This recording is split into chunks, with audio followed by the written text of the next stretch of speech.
రాష్ట్ర ముఖ్యమంత్రి నారా చంద్రబాబు నాయుడు అన్నమయ్య జిల్లా నియోజకవర్గంలోని చిన్నమండెం మండల కేంద్రంలో రేపు బుధవారం రోజు ప్రజావేదిక కార్యక్రమానికి 2 గృహాల ప్రారంభోత్సవానికి రాబోతున్నారు.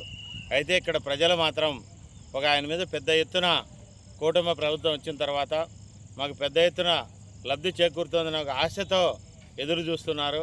ఎందుకంటే మండిపల్లి నాగిరెడ్డి శ్రీనివాసపురం రిజర్వాయర్కు హెచ్ఎన్ఎస్ఎస్ ప్రధాన కాలువలో నీళ్లు, రెండోది అడవిపల్లి రిజర్వాయర్కు ఇటీవల గత నెల 15వ తేదీన ముఖ్యమంత్రి 137 కోట్ల రూపాయల నిధులను నీవా కాలువ నుంచి నారావారిపల్లెకు తిరుమల తిరుపతి కేంద్రాలకు తీసుకుపోవడానికి నిధులు మంజూరు చేయడం జరిగింది. ఆ మంజూరు చేయడంతో ఇక్కడున్న ప్రజానీకంలో ఆయన మీద ఒక ఆశ భావం వ్యక్తమవుతోంది. ఈ హెచ్ఎన్ఎస్ఎస్ ప్రధాన కాలువకు ఏమన్నా నీళ్లు వదులుతారా, దాని మీద ఏమన్నా ప్రకటన చేస్తారా అని చెప్పి ఆశతో ఉన్నారు.